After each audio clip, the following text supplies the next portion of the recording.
जय श्री सीताराम मित्रों, श्रद्धालु भक्तजन, वंदनीय गुरुजन, वंदनीय मातृशक्ति,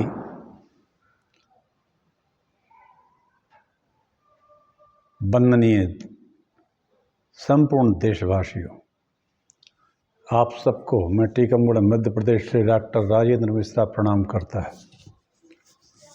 मित्रों, मैं पिछले 4 वर्ष से निरंतर कथा कह रहा हूँ। इस समय ये 8वां हमारा पुराण है, नरसिंह पुराण।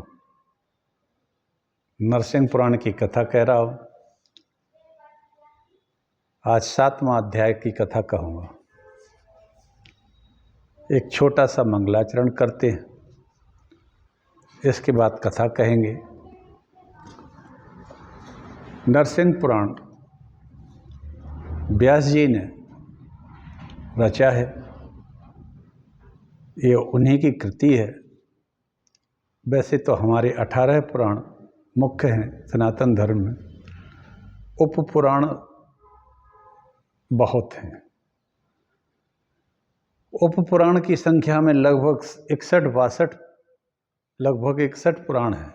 उप पुराण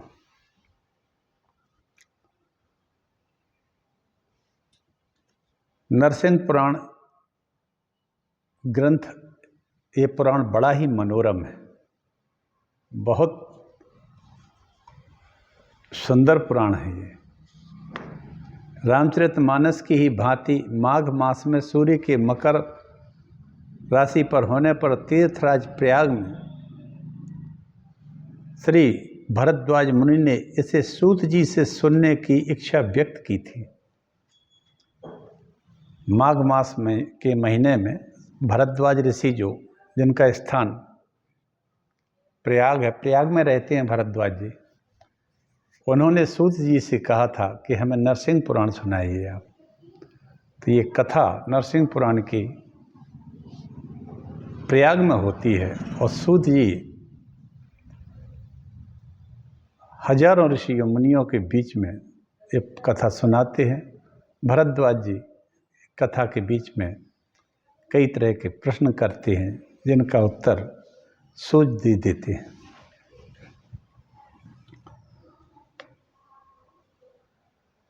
सूत जी ने मार्कंडेय सहस्त्रानीक संवाद के रूप में उन्हें इससे श्रवण कराया। यह आकार में तो बहुत बड़ा नहीं है, नरसिंह पुराण छोटा ही है। करीब 66, 67, 68 के करीब अध्याय हैं और इसमें 3530 श्लोक हैं। जो उपलब्ध पुराण है उसमें 3530 श्लोक हैं, लगभग 68 अध्याय हैं। साथ ही इसकी गणना भी उप पुराणों में है। फिर भी यह सभी प्रकार से अत्यंत आकर्षक, सुंदर, धार्मिक, सदाचारपूर्ण, सदुपदेशों से सुसज्जित तथा भगवत भक्ति एवं ज्ञान विज्ञान आदि से ओतप्रोत है। इसमें भगवान के दशावतार की कथा है, विस्तार से राम की रामायण के 7 कांडों की तथा अलग अलग 7 बहुत बड़े बड़े अध्यायों में कही गई है। इसके अतिरिक्त इसमें सदाचार, सज्जनों के आचार व्यवहार पर भी, जिस पर यह सारा विश्व टिका है, ये सारा संसार सदाचार पर, सज्जनों के आचार व्यवहार पर, ये सारा विश्व ब्रह्मांड टिका हुआ रहे, जिससे कि नष्ट होते ही यह संपूर्ण जगत नष्ट होने लगता है। पर्याप्त प्रकाश डाला गया है। इसमें धर्म, वर्ण धर्म, आश्रम धर्म, तीर्थाटन, योग साधना आदि पर स्थान स्थान पर आवश्यक निर्देश भी दिए हैं। भक्ति वर्धक है, मनोरम, हृदयकारी। श्लोकों की छटा तो देखते ही बनती है।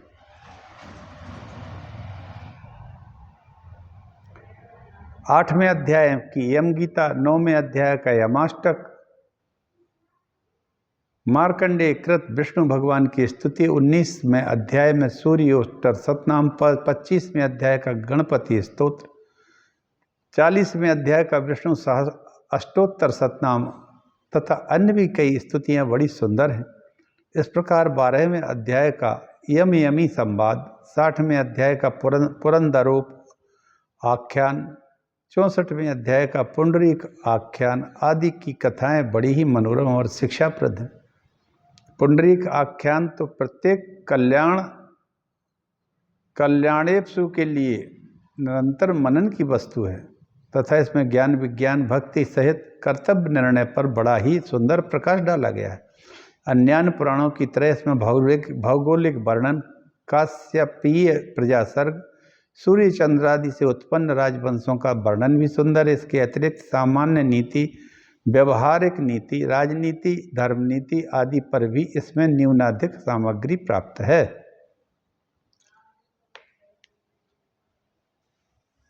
भारत के 12 आरण्य परम प्रसिद्ध हैं। नरसिंह पुराण के प्रारंभ में मैंने ही कहा है। श्लोकों में इन 12 आरण्यों की गणना इस प्रकार है। नैमिषारण्य, अर्बुदारण्य को आबू पर्वत कहते हैं, विंध्यारण्य, दंडकारण्य, महेंद्रारण्य, श्रीशैल, कुरुजांगल, हिमालय, पंपारण्य, धर्मारण्य सिद्धपुर गुजरात को कहते हैं, कौमारारण्य, पुष्करारण्य राजस्थान को कहते हैं, पुष्कर तीर्थ है यहाँ। 12 आरण्य के ही समान इस ग्रंथ में पंच सरोवर, अनेक ऋषि आश्रमों का वर्णन भी है। ग्रंथ के अंत में 65वें अध्याय में अयोध्या, ऋषभ, कुब्जाश्रम, कुरुक्षेत्र, गंधमादन आदि 68 मुख्य तीर्थों का परिगणन किया गया है। ये हमने आपको नरसिंह पुराण के बारे में कुछ बातें बताई, इसकी श्लोक संख्या को बताया और इसके अंदर आने वाले विषय जितने हैं उनके बारे में बताया। अब छोटा सा एक मंगलाचरण करते हैं और इसी के साथ पाठ करते हैं नरसिंह पुराण का। आइए आप लोग सुने।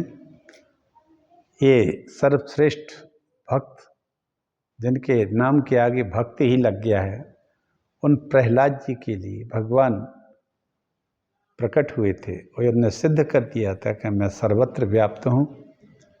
और एक खंबे से प्रकट हुए थे भगवान नरसिंह, उन्हीं के नाम पर ही नरसिंह पुराण है।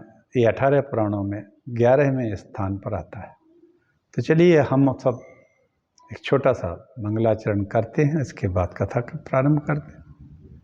कथा बहुत अच्छी है आज की, सुनिए। नमोस्तु रामाय सा लक्ष्मणाय दिव्यै च तस्यै जनकात्मजायै नमोस्तु रुद्रेन्द्रियमानिलेभ्यो नमोस्तु चंद्राग्नि मरुद्गणेभ्यः अखंडमंडलाकारं व्याप्तं येन चराचरं तत्पदं दर्शितं येन तस्मै श्रीगुरुवे नमः।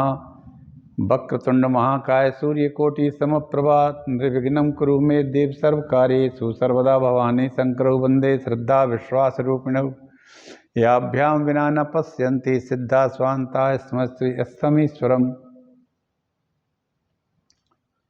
भवानी शंकरौ वंदे श्रद्धा विश्वास रूपिणौ याभ्यां विना न पश्यन्ति सिद्धा स्वान्ता स्ममीश्वरम्। नारायणं नमस्कृत्य नरं चैव नरोत्तमं देवीं सरस्वतीं व्यासं ततो जयमुदीरयेत्। ओम नमो देव्यै महादेव्यै शिवायै सततं नमः नमः प्रकृत्यै भद्रायै नीता प्रणतः स्मतां तुलसीदास के पद कमल बारंबार मनाए। गुण गावों श्री राम के हनुमत होई सहाय। ब्रह्मं पाद्मं वैष्णवं चैव शैवं भागवतं तथा नारदीयं च मार्कण्डेयं च सप्तमम् आग्नेय अष्टमं प्रोक्तं भविष्यं नवम स्मृतं दशमं ब्रह्म वैवर्तं नरसंगैकादशं तथा वाराहं द्वादशं प्रोक्तं स्कान्दमत्र त्रयोदशं चतुर्दशं वामनकं कौरमं पंचदशं तथा मात्स्यं च गारुणं चैव ब्रह्माण्डं तथा परम 18 पुराणानां नामधेयानि ये पठित। ये 18 पुराण मित्रों हमारे सनातन धर्म में के बड़े मूल्यवान ग्रंथ हैं।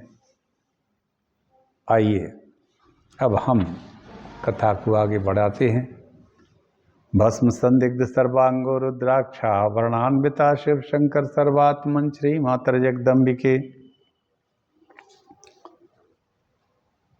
भरद्वाज जी कहते हैं, मार्कंडेयेन मुनिना कथम मृत्यु पराजिता इदाख्याहित में सूत्वये तत्सूचितम पुरा। भारद्वाज जी कहते हैं, सूत जी मार्कंडेय जी ने तो मृत्यु को पराजित किया, यह मुझे बताइए, आपने पहले यह सूचित किया था कि वे मृत्यु पर विजयी हुए थे।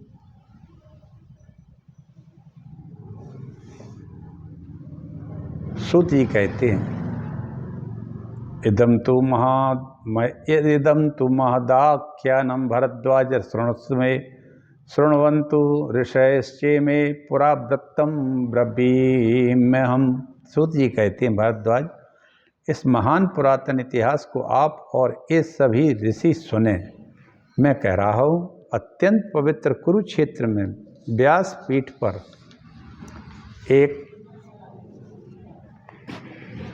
सुंदर आश्रम में स्नान जप आदि समस्त समाप्त करके व्यास के आसन पर बैठे हुए शिष्य भूत मुनियों से घिरे हुए मुनिवर महर्षि कृष्ण द्वैपायन ने, जो वेद और वेदार्थों के तत्ववेत्ता हैं, संपूर्ण शास्त्रों के विशेषज्ञ हैं, परम धर्मात्मा सुखदेव जी ने हाथ जोड़कर उन्हें यथोचित से प्रणाम कर इस विषय को जानने के लिए प्रश्न किया था, जिसके लिए कि इन मुनियों के निकट आप पुण्य तीर्थ निवासी नरसिंह भक्त ने मुझसे पूछा है।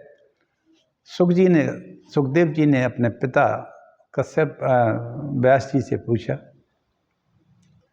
यही संवाद की बात कह रहे हैं सूत जी।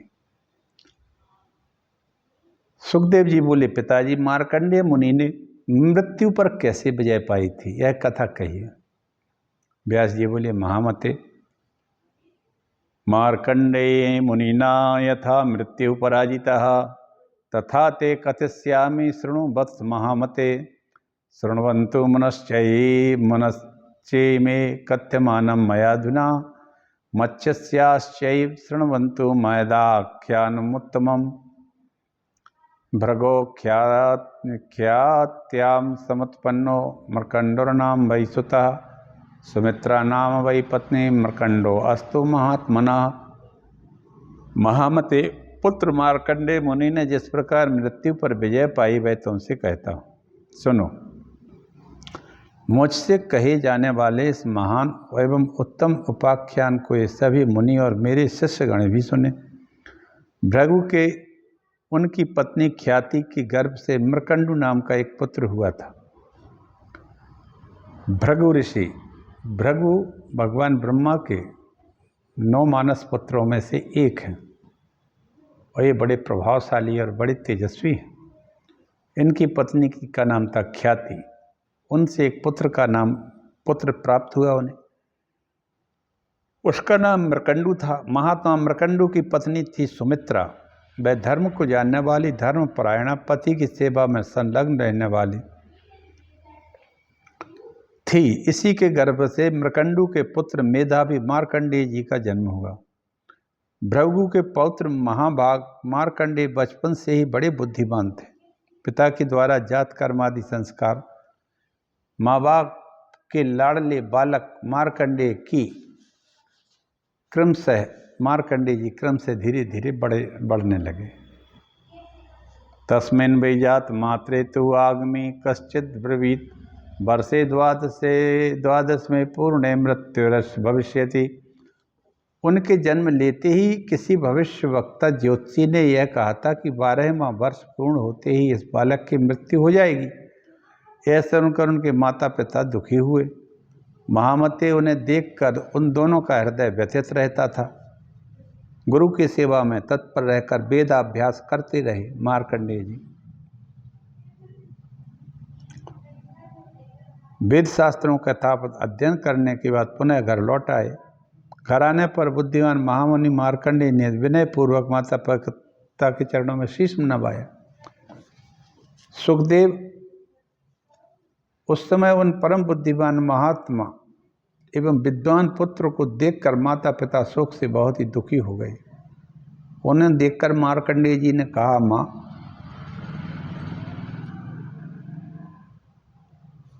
तुम बुद्धिमान पिताजी के साथ इस प्रकार क्यों निरंतर दुखी रहा करती हो? मैं पूछता हूँ मुझसे आपने दुख का कारण बताओ।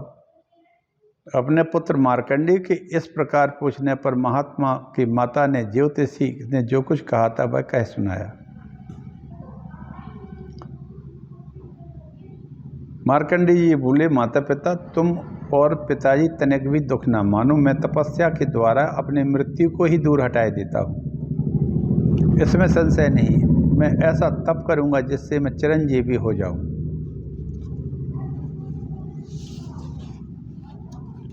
इत्युक्ता तौ समाश्वास्य पितरो वनमभ्यगात् वल्लीवटं नाम वनम नाना निषेवितम। इस प्रकार कहकर माता पिता का आश्वासन देकर ऋषियों से सुसेवित वल्लीवट नामक वन में चले गए। मार्कंडेय मुनि ने मुनियों के साथ विराजमान अपने पिता में धर्मात्मा भृगु जी का दर्शन किया।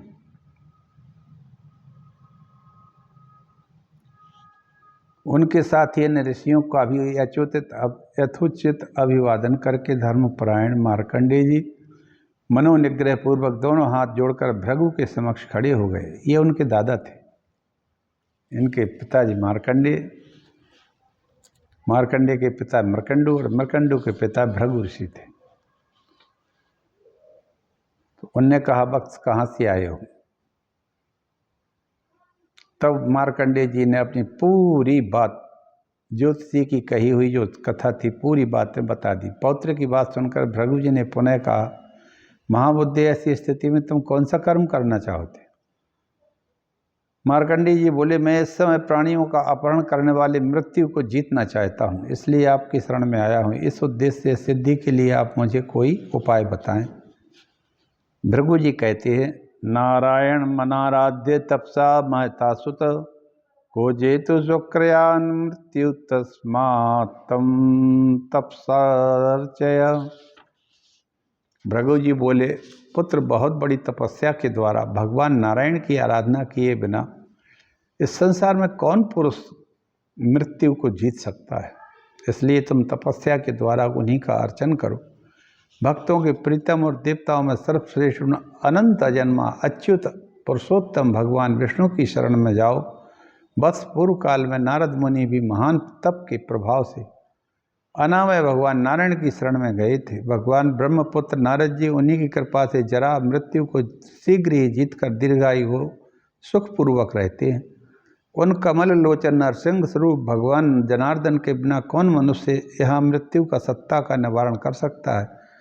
तुम निरंतर उन्हीं अनंत अजन्मा विजयी कृष्ण वर्ण लक्ष्मीपति गोविंद गोविंद गोविंद गोपति विष्णु विष्णु विष्णु की शरण में चले जाओ। बस यदि तुम सदा उन महान देवता भगवान नरसिंह की पूजा करते रहोगे तो सदा के लिए मृत्यु पर विजय प्राप्त कर लोगे, इसमें संशय नहीं।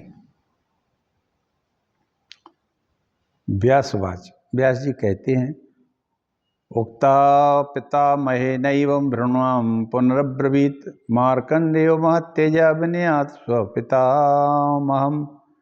पिता मैं भृगु के इस प्रकार कहने पर महान तेजस्वी मार्कंडेय जी ने उनसे विनयपूर्वक कहा। मार्कंडेय बोले, तात गुरु, आपने विश्वपति भगवान विष्णु को आराध्य तो बतलाया, परंतु मैं उन अच्युत की आराधना कहाँ करूं, किस प्रकार करूं, कैसे करूं जिससे वो प्रसन्न होकर मेरी मृत्यु को दूर कर दें। भृगु जी बोले, तुंगभद्रेति विख्याताया नदी सह्य पर्वते तत्र बट भद्रवटे वत्स त्वं प्रतिष्ठाप्य केशवम आराधय जगन्नाथम गंधपुष्पादि विक्रमात् हृदय कृत्वतेन्द्रिय ग्रामम मना संयम्य तत्वतः हृत्पुंडरीके देवेशम शंख चक्र गदाधरम ध्याने कामना वत्स द्वादशाक्षरमभ्यसन। ओम नमो भगवते वासुदेवाय। इमं मंत्रम ही जप्तो देवदेवस्य सारंगिणः प्रीतो भवति विश्वात्मा मृत्यु पनेष्यति। भृगु जी कहते हैं, सही पर्वत पर जो तुंगभद्रा नाम की विख्यात नदी है, भद्रवट नामक वृक्ष के नीचे जगन्नाथ भगवान केशव की स्थापना कर क्रमशः उनके पुष्प आदि से पूजा करो, इंद्रियों को मन में नियंत्रित करो, मन को पूर्णतः संयम में रखो और नमो भगवते वासुदेवाय द्वादश अक्षर मंत्र का जप करो। अपने हृदय कमल में शंख चक्र गदा पद्म धारण किए देवेश्वर भगवान विष्णु का ध्यान करो, जो देवादिदेव सारंग धर्मा विष्णु के इस द्वादश अक्षर मंत्र का जप करता है उसके ऊपर तो विश्वात्म प्रसन्न होते ही हैं। तुम भी इसका जप करो, जिससे प्रसन्न होकर वे तुम्हारी मृत्यु को ही दूर कर दें। व्यास जी कहते हैं, भृगु जी के इस प्रकार कहने पर उन्हें प्रणाम करके मार्कंडेय सह्य पर्वत की शाखा से निकली हुई तुंगभद्रा के उत्तम तट पर विविध प्रकार के वृक्ष और लताओं से भरे हुए नाना भांति के पुष्पों से सुशोभित गुल्म लता वेणुओं को व्याप्त एवं अनेकानेक मुनिजनों ने से पूर्ण तपोवन में गए। वहाँ महामुनि ने देवेश्वर भगवान विष्णु की स्थापना कर निरालस्य भाव से निराहार रहकर साल भर अत्यंत दुष्कर तपस्या की। माता का बतलाया हुआ समय निकट आने पर उस दिन महामती मार्कंडेय जी ने वहाँ स्नान करके पूर्वोक्त विधि से विष्णु भगवान की पूजा, स्वस्ति वाचन, इंद्रिय समूह को मन में संयत कर विशुद्ध अंतःकरण से, वाह क्या बात है, विशुद्ध अंतःकरण से युक्त हो प्रणाम किया। ओंकार के उच्चारण से हृदय कमल को विकसित करते हुए, ओंकार के उच्चारण से हृदय कमल को विकसित करते हुए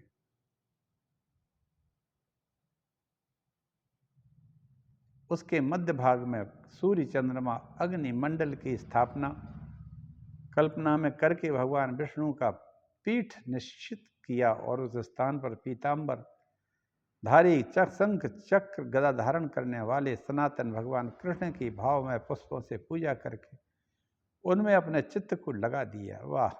फिर उन ब्रह्म स्वरूप श्री हरि का ध्यान करते ओम नमो भगवते वासुदेवाय इस मंत्र का जप करने लगे। व्यास जी कहते हैं, सुखदेव इस प्रकार ध्यान करते हुए बुद्धिमान मार्कंडेय उन पर देवादिदेव जगदीश्वर में लीन हो गए। वाह!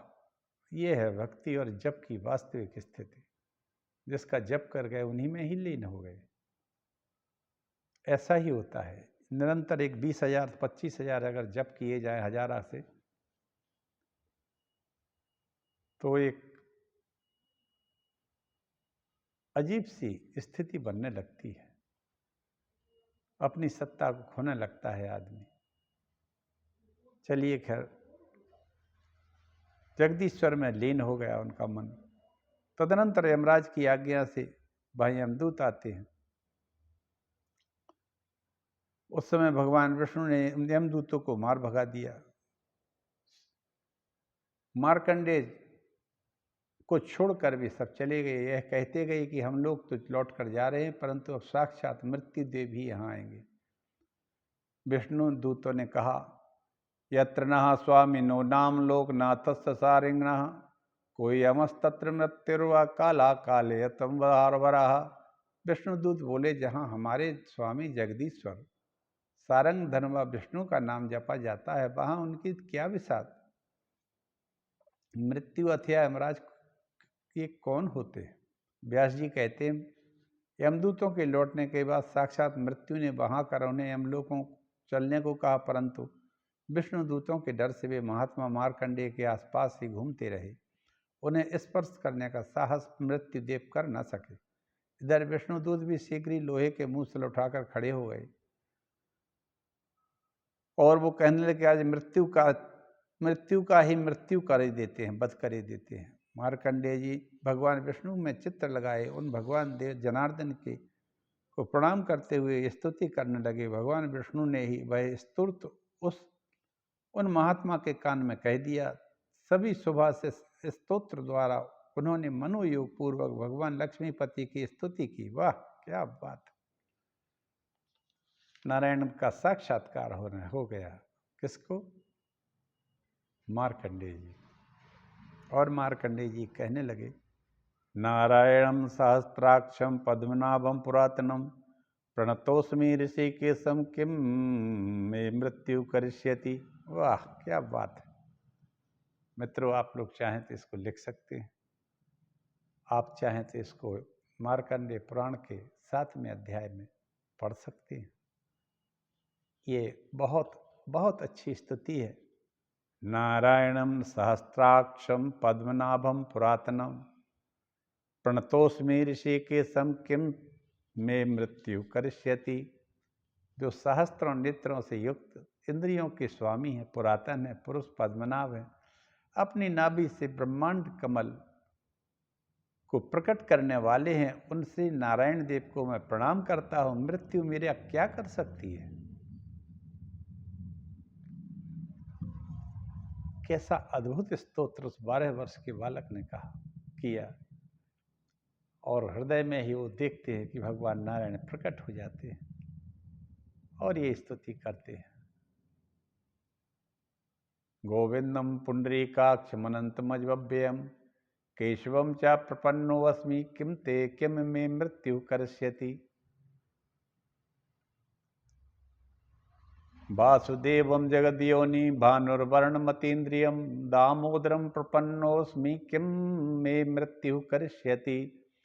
शङ्खचक्रधरं देवं चन्नरूपिणमव्ययम् अधोक्षजं प्रपन्नोऽस्मि किं मे मृत्यु करिष्यति। वाराहं वामनं विष्णु नरसिंहं जनार्दनं माधवं प्रपन्नोऽस्मि किं मे मृत्यु करिष्यति। पुरुषं पुष्करं पुण्यं क्षेम बीजं जगत्पतिं लोकनाथं प्रपन्नोऽस्मि किं मे मृत्यु करिष्यति। भूभूतात्मानं महात्मानं जगद्योनि मयो निजं विश्वं विश्वरूपं प्रपन्नोऽस्मि किं मे मृत्यु करिष्यति। सहस्रशीर्षं देवं व्यक्त्याव्यक्तं सनातनं महायोगं प्रपन्नोऽस्मि किं मे मृत्यु करिष्यति। मार्कंडी जी कहते हैं, जो सहस्त्रों नेत्रों से युक्त इंद्रियों के स्वामी पुरातन पुरुष पद्मनाभ हैं, उन नारायण देव को मैं प्रणाम करता हूँ। मृत्यु मेरा क्या कर लेगी। मैं अनंत अजन्मा अविकारी गोविंद कमल नयन भगवान केशव की शरण में आया हूँ। अब मृत्यु मेरा क्या करेगा। मैं संसार की उत्पत्ति के स्थान सूर्य के समान प्रकाशमान इंद्रियातीत वासुदेव सर्वव्यापी देवता भगवान दामोदर की शरण में आ गया हूँ। मृत्यु मेरा क्या कर सकेगा। जिनका स्वरूप अव्यक्त है, जो विकारों से रहित है, उन चक्रधारी भगवान अधोक्षज में शरण में आ गया हूँ। मृत्यु मेरा क्या कर लेगा। मैं वराह वामन विष्णु नरसिंह जनार्दन माधव की शरण में हूँ। मृत्यु मेरा क्या कर लेगा। मैं पवित्र पुष्कर रूप तथा पुष्कल पूर्ण रूप कल्याण बीज जगत प्रतिपालक लोकनाथ भगवान पुरुषोत्तम की शरण में आ गया हूँ। लोकनाथ भगवान पुरुषोत्तम की शरण में आ गया हूँ। अब मृत्यु मेरा क्या करेगा। जो समस्त भूतों की आत्मा महात्मा एवं जगत की योनि है, उत्पत्ति के स्थान होते हुए भी स्वयं अयोनिज है, उन भगवान विश्वरूप की मैं शरण में आया हूँ। मृत्यु मेरा क्या कर सकेगा। जिनके सहस्त्रों मस्तक हैं, जो व्यक्त अव्यक्त रूप है, उन महायोगी सनातन देव की मैं शरण में आया हूँ। अब मृत्यु मेरा क्या कर लेगा। मार्कंडेय महात्मा मार्कंडेय द्वारा उच्चरित हुए इस स्तोत्र को सुनकर विष्णु दूत द्वारा पीड़ित हुए मृत्यु देव वहां से भाग चले। इस प्रकार बुद्धिमान मार्कंडेय ने मृत्यु पर विजय पाई। सच तो यह है कि कमल लोचन भगवान नरसिंह के प्रसन्न होने पर कुछ भी दुर्लभ नहीं रहता है। भगवान नरसिंह जब प्रसन्न, ये मैंने जो आपसे अभी स्तोत्र कहा है, ये व्यास जी ने सुखदेव जी को सुनाया था कि कैसे मार्कंडेय की रक्षा हुई और मार्कंडेय जी ने कैसे एक महामृत्युंजय मंत्र का भगवान विष्णु की स्तुति की। यत्तुदीर मार्कण्या स्तोत्रम तस्य महात्मनः अपयास्ततो विष्णुर्मृत्युर्विष्णुर्दूतैश्च पीडितः हृत पद्म मध्ये पुरुषं पुराणं नारायणं शाश्वतमादिदेवं सचिन्त्य सूर्यादपि राजमानं मृत्युं च योगी जितवांस्तदैव। महात्मा मार्कंडेय के द्वारा उच्चरित हुए इस स्तोत्र को सुनकर विष्णुदूतों द्वारा पीड़ित मृत्युदेव भाग खड़े हुए। इस प्रकार बुद्धिमान मार्कंडेय ने मृत्यु पर विजय प्राप्त की। सच तो यह कि कमल लोचन भगवान श्री हरि के प्रसन्न होने पर कुछ भी दुर्लभ नहीं रहता। स्वयं भगवान विष्णु ने श्री मार्कंडेय के हित के लिए मृत्यु को शांत करने वाले इस परम पावन मंगलमय मृत्युंजय स्तोत्र का उपदेश किया है। मृत्यु, इसका नाम मृत्युंजय स्तोत्र है।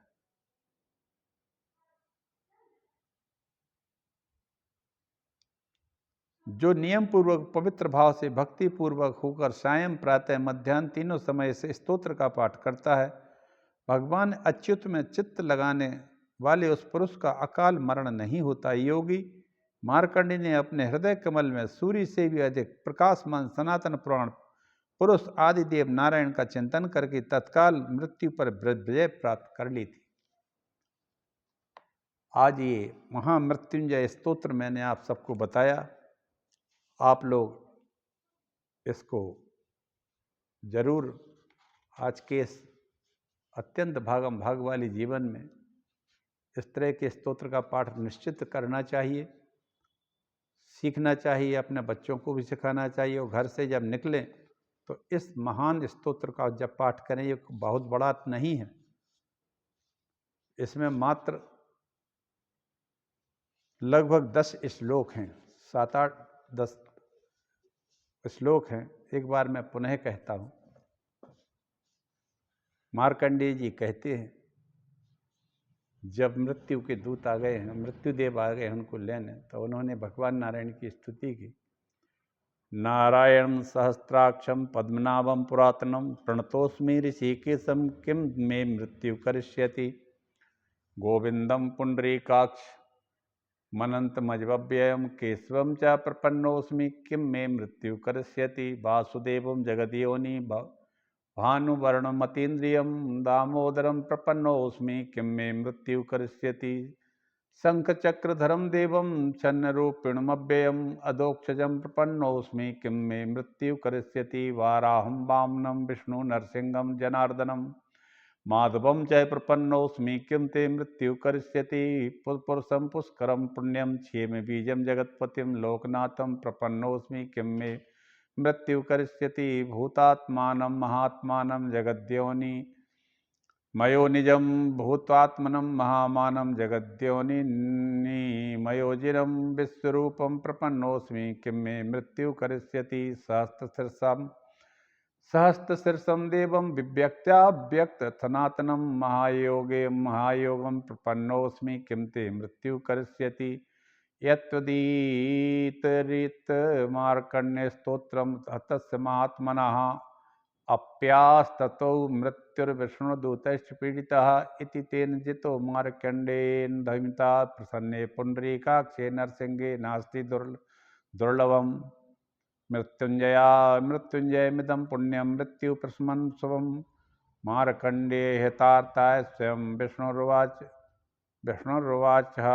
यह इदं पठेद भक्त्या त्रिकालं नियता शुचि न काले तस्य मृत्यु स्यान्यस्याच्युतचेतसः। हृत्पद्ममध्ये पुरुषं पुराणं नारायणं शाश्वतमादिदेवं सचिन्त्यं सूर्यादपि राजमानं मृत्युं स योगी जितवांस्तदैव। इस तरह से ये सप्तम अध्याय पूर्ण होता है। इस तरह मृत्यु को जीत लिया है मार्कंडेय जी ने अपने तपोबल से, भगवान नारायण की कृपा से। अब आज मैं अपनी वाणी को यहीं विराम देता हूँ। कल की कथा आगे कहूँगा। आज कथा बहुत अच्छी है और इसको आप लोग चाहें तो मेरे YouTube चैनल पर एक चैनल है मेरा, उसका नाम है हरि बोल डॉक्टर राजेंद्र मिश्रा। आप उस पर जाकर इस स्तोत्र को आप लिख सकते हैं, बार बार पढ़ सकते हैं, याद कर सकते हैं और इससे आप अपने आप को सुरक्षित कर सकते हैं। इसी के साथ मैं अपनी वाणी को विराम देता हूँ। जय श्री राम मित्रों। हर हर महादेव, हर हर महादेव।